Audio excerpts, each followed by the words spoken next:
ఒకరు ఇండియాలోనే ధనవంతుడు, మరొకరు ప్రపంచాన్ని శాసిస్తున్న సంపన్నుడు. ఇద్దరి మధ్య యుద్ధం మొదలైతే ఎలా ఉంటుంది? ఊహకు కూడా శక్తి సరిపోవడం లేదు కదా. అంబానీ మస్క్ మధ్య అదే జరుగుతోంది. ఇద్దరి యుద్ధానికి కారణం శాటిలైట్ స్పెక్ట్రమ్. ట్రంప్ అలా గెలిచాడో లేదో మస్క్కు కేంద్రం ఇలా గుడ్ న్యూస్ చెప్పింది, అంబానీకి షాక్ ఇచ్చింది. అసలు ఏంటి శాటిలైట్ స్పెక్ట్రమ్? మస్క్ ప్రయత్నం ఏంటి? అంబానీ పట్టుదల ఏంటి? Watch this. శాటిలైట్ స్పెక్ట్రమ్ పై కుబేరుల యుద్ధం. కేంద్ర నిర్ణయంతో Jio Airtel mind blank. Trump గెలుపుతో మస్క్ కు ట్రంప్ కార్డ్. అసలేంటి శాటిలైట్ బ్రాడ్బ్యాండ్ స్పెక్ట్రమ్? ఒకరు దేశంలో సంపన్నుడు, మరొకరు ప్రపంచ కుబేరుడు. ఇద్దరి మధ్య శాటిలైట్ స్పెక్ట్రమ్ కోసం కొన్నాళ్లుగా భారీ యుద్ధం నడుస్తోంది. ఇండియాలో తన సంస్థ స్టార్లింక్ సేవలను అందుబాటులోకి తీసుకొచ్చేందుకు ఎలాన్ మస్క్ కు చాలా అడ్డంకులు ఎదురవుతున్నాయి. అయితే ట్రంప్ గెలుపుతో మస్క్ కు ట్రంప్ కార్డు దొరికినట్లయింది. శాటిలైట్ బ్రాడ్బ్యాండ్ సేవలకు వేలం వేయకుండా స్పెక్ట్రమ్ ను కేటాయించాలన్న భారత్ నిర్ణయానికొచ్చింది. ఇది ఇండియన్ టెలికాం మార్కెట్లో విదేశీ ప్లేయర్ల ఎంట్రీకి రూట్ క్లియర్ చేస్తుంది. శాటిలైట్ బ్రాడ్బ్యాండ్ విషయంలో కేంద్రం తీసుకున్న ఈ నిర్ణయం ముఖేష్ అంబానీకి చెందిన జియో, సునీల్ మిట్టల్ నేతృత్వంలోని ఎయిర్టెల్ కు పెద్ద ఎదురు దెబ్బ అనడంలో ఎలాంటి అనుమానం లేదు. టెలికాం స్పెక్ట్రమ్ లానే శాటిలైట్ బ్రాడ్బ్యాండ్ కోసం వేలం నిర్వహించాలని అంబానీ ఎంత పట్టుపట్టినా లాభం లేకుండా పోయింది. ట్రంప్ గెలుపుతో అమెరికా ఆధిపత్యం మస్క్ కి అనుకూల ప్రకటన వచ్చేలా చేసినట్లు కనిపిస్తోంది. గ్రౌండ్ లెవెల్ స్పెక్ట్రమ్ ను స్పెషల్ బ్లాకుల కింద కేటాయించినా శాటిలైట్ స్పెక్ట్రమ్ ను అలా డివైడ్ చేసి కేటాయించడం కుదరదు. దీంతో వేలం నిర్వహించే అవకాశం లేదని కేంద్రం నిర్ణయం తీసుకున్నట్టుగా తెలుస్తోంది. కేబుల్, సిగ్నల్ టవర్ల ఆధారంగా landline, mobile phone services నడుస్తుంటాయి. అయితే అటవీ ప్రాంతాలు, గనులు, సముద్రాల్లో ఈ సేవలు అందుబాటులో ఉండకపోవచ్చు. అలాంటి చోట్ల భూకక్షలో తిరిగే ఉపగ్రహాల మధ్య రేడియో లింకుల ద్వారా ఫోన్ సౌకర్యం అందించే అవకాశం ఉంటుంది. దీన్నే శాటిలైట్ టెలిఫోన్ సర్వీస్ అంటారు. ప్రకృతి ఉత్పాతాలు, యుద్ధ సమయాల్లోనూ ఈ ఫోన్లు పనిచేస్తాయి. వరల్డ్ వైడ్ గా శాటిలైట్ టెలిఫోన్ సేవలు విస్తరిస్తున్నాయి.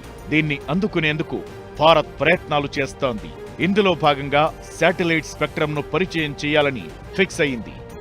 ఇక్కడ అంబానీ, అక్కడ మస్క్ పోటీ పడేది దీని గురించే. ఇండియాలో ప్రస్తుతం జియో, ఎయిర్టెల్ హవా నడుస్తోంది.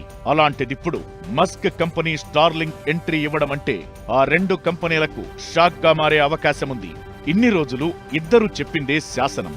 ఇప్పుడు విదేశీ కంపెనీ ఎంట్రీతో ఆ రెండు కంపెనీలకు షాక్ తగలడం ఖాయం. ఇంకా చెప్పాలి అంటే స్టార్లింక్ ఎంట్రీ ఇస్తే మకుటం లేని మారాజులా ఉన్న జియో డౌన్ఫాల్ స్టార్ట్ కావడం ఖాయమనే చర్చ జరుగుతోంది. శాటిలైట్ స్పెక్ట్రమ్ అంటే ఉపగ్రహాలు, గ్రౌండ్ స్టేషన్ల మధ్య అనుసంధానం కోసం ఉపయోగించే రేడియో ఫ్రీక్వెన్సీ. టీవీ ప్రసారాలు, మొబైల్ కమ్యూనికేషన్స్, ఇంటర్నెట్ యాక్సెస్ వంటి సేవలను ఈజీ చేస్తాయి. భూ ఉపరితలానికి 640 నుంచి 1120 కిలోమీటర్ల ఎత్తులోని కక్షను లియో అంటారు. ఈ పరిధిలో తిరిగే ఉపగ్రహాలు టెలిఫోన్ సేవలకు ఉపయోగపడతాయి. ప్రపంచం అంతటికీ ఉపగ్రహ టెలిఫోన్, ఇంటర్నెట్ సేవలు అందించాలంటే తక్కువలో తక్కువ 40 నుంచి 70 లియో ఉపగ్రహాలు అవసరం. ఈ ఏడాది జూలై నాటికి మొత్తం 8033 లియో శాటిలైట్లు ఉన్నాయి. వాటిలో మూడో వంతు అంటే దాదాపుగా 6300 శాటిలైట్లు మస్క్ స్పేస్ ఎక్స్ కంపెనీకి చెందిన స్టార్లింక్ ఉపగ్రహాలే. అమెజాన్, ఎయిర్బస్లతో పాటు ఎయిర్టెల్ భాగస్వామిగా ఉన్న వన్వెబ్ సంస్థకు లియో శాటిలైట్లు ఉన్నాయి. అయితే స్టార్లింక్ వేలం పద్ధతిలో కాకుండా నిర్ణీత ధరలకు స్పెక్ట్రమ్ ను కేటాయించాలనే కేంద్రం ప్రతిపాదనతో వివాదం మొదలైంది. దీనిపై స్థానిక వైర్లెస్ ఆపరేటర్లు తీవ్ర వ్యతిరేకతతో ఉన్నారు. స్టార్లింక్ సంస్థకు 100 దేశాల్లో 40 లక్షల మంది సబ్స్క్రైబర్లు ఉన్నారు. భారతదేశంలో స్టార్లింక్ సేవలను స్టార్ట్ చేయాలని 2021 నుంచి మస్క్ ప్రయత్నాలు చేస్తున్నారు. అయితే ప్రభుత్వ నియంత్రణ విధానాలతో ఆలస్యం జరుగుతూ వచ్చింది. అంబానీ సమర్థించిన స్పెక్ట్రమ్ వేలం విధానాన్ని గతంలో మస్క్ విమర్శించారు కూడా. ట్రంప్ గెలుపు ప్రభావమో మరేదైనా కారణమో గాని ఇప్పుడు మస్క్ స్టార్లింక్ కు రూట్ క్లియర్ అయింది. శాటిలైట్ స్పెక్ట్రమ్ ఉపయోగంతో ఫోన్ల వినియోగం పెరిగితే టెలికాం రంగంలో విప్లవాత్మక మార్పులు మొదలు కావడం ఖాయం. అయితే స్టార్లింక్ లాంటి అమెరికా సంస్థలు ఇండియాలో అడుగు పెట్టడంతో కొన్ని సవాళ్లు కూడా ఎదురయ్యే అవకాశాలు ఉన్నాయి. ఏమైనా మామూలుగా ఇద్దరు కొట్టుకుంటే యుద్ధమంటారు. అదే ఇద్దరు బలవంతులు ధనవంతులైతే అది యుద్ధానికి మించి. శాటిలైట్ స్పెక్ట్రమ్ విషయంలో ఇప్పుడు దేశమంతా మాట్లాడుకుంటోంది ఇదే. శాటిలైట్ స్పెక్ట్రమ్ కోసం కుబేరుల మధ్య జరుగుతున్న యుద్ధాన్ని ప్రపంచ వ్యాపార రంగం చాలా ఆసక్తిగా గమనిస్తోంది. దీనికోసం ఇంత వార్, ఇన్ని రాజకీయాలు ఎందుకు? స్టార్లింక్ ఎంట్రీ ఇస్తే జియో, ఎయిర్టెల్ మీద ఎలాంటి ఎఫెక్ట్ పడుతుంది? అంబానీ, మిట్టల్ ఎందుకు భయపడుతున్నారు? స్టార్లింక్ సేవలు స్టార్ట్ అయితే ఇంటర్నెట్ మరింత చీప్ అవుతుందా? శాటిలైట్ స్పెక్ట్రమ్ స్పెషాలిటీస్ ఏంటి? స్టార్లింక్ అంటే అంబానీ, మిట్టల్కు భయమా? స్టార్లింక్ ఎంట్రీ ఇస్తే ఏం జరగబోతోంది? ఇంటర్నెట్ ధరలు మరింత చీప్ అవుతాయా? శాటిలైట్ ఫోన్ సేవలతో లైఫ్ ఈజీ అవుతుందా?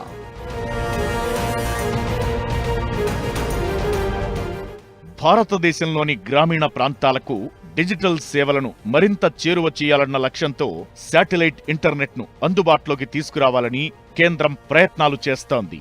ఇన్ఫర్మేషన్ టెక్నాలజీని విస్తరిస్తే జనాలందరినీ డిజిటల్ సాధికారత వైపు నడిపించే అవకాశముంటుందని కేంద్రం భావిస్తోంది. నగరాల్లో 66% ఇళ్లకు ఇంటర్నెట్ సదుపాయం ఉంటే గ్రామాల్లో అది 24%. పట్టణ జనాభాలో 59% ఇంటర్నెట్ వాడుతుంటే గ్రామాల్లో మాత్రం 14%.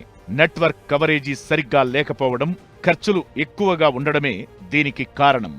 5G స్పీడ్తో నగరాలను పరుగులు పెట్టిస్తున్న ప్రైవేట్ టెలికాం సంస్థలు ఊళ్లకు మాత్రం దూరంగానే ఉంటున్నాయి. అయితే ఈ సమస్యలన్నింటికీ శాటిలైట్ స్పెక్ట్రమ్ చెక్ పెట్టడం ఖాయం. సిగ్నల్తో సంబంధం లేకుండా శాటిలైట్ పరిధి ఉన్న ఏ ప్రాంతంలో అయినా ఇంటర్నెట్ను వాడుకోవచ్చు. మస్క్ బలం అదే, జియో, ఎయిర్టెల్ భయము అదే.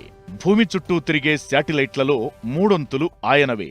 స్టార్లింక్ ఎంట్రీ ఇస్తే జియో, ఎయిర్టెల్కు ఇబ్బందిగా మారే అవకాశముంటుంది.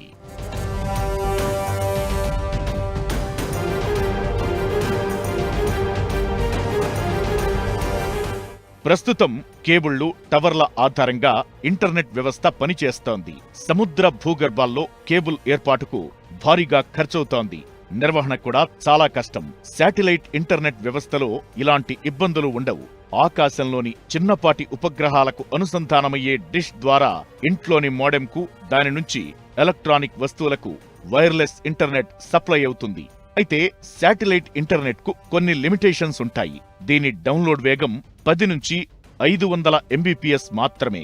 ఫైబర్ నెట్లో అది 250 నుంచి 1000 MBPS వరకు ఉంటుంది.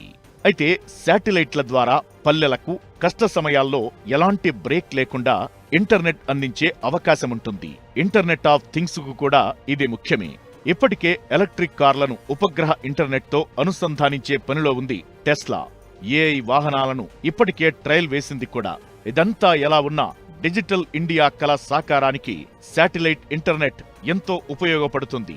శాటిలైట్ బ్రాడ్బ్యాండ్ సర్వీసెస్ మార్కెట్ ఏటా 36% చొప్పున వృద్ధి చెంది 2030 నాటికి ఏకంగా $190 కోట్ల చేరొచ్చని అంచనా.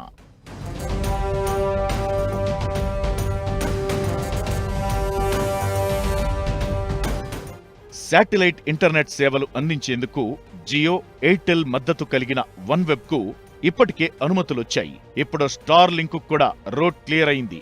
అయితే స్టార్లింక్ తో కంపేర్ చేస్తే వన్వెబ్ కు ఉన్న శాటిలైట్లు చాలా తక్కువ. ఇండియన్ మార్కెట్లోకి స్టార్లింక్ ఎంట్రీ ఇస్తే సేవలు అందించడంలో జియో, ఎయిర్టెల్ వెనకబడిపోయే ప్రమాదముంది. దీంతో బ్రాడ్బ్యాండ్ మీద ఎఫెక్ట్ పడుతుంది. ఇదే ఇప్పుడు జియో, ఎయిర్టెల్ భయం. అయితే ఇక్కడ స్టార్లింక్ కూడా సవాళ్లున్నాయి. గ్రౌండ్ లెవెల్లో ఇంటర్నెట్ సదుపాయాలకు ఇబ్బందులు ఎదురైతే తప్ప జనాలు శాటిలైట్ ఇంటర్నెట్ వైపు మళ్లే అవకాశముండదు.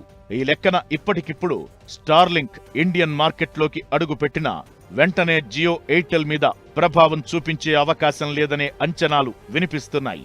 అయితే కొండలు, పర్వతాల ప్రాంతాల్లో ప్రభుత్వం అందించే డిజిటల్ సేవలకు శాటిలైట్ ఇంటర్నెట్ ఉపయోగపడే అవకాశముంటుంది.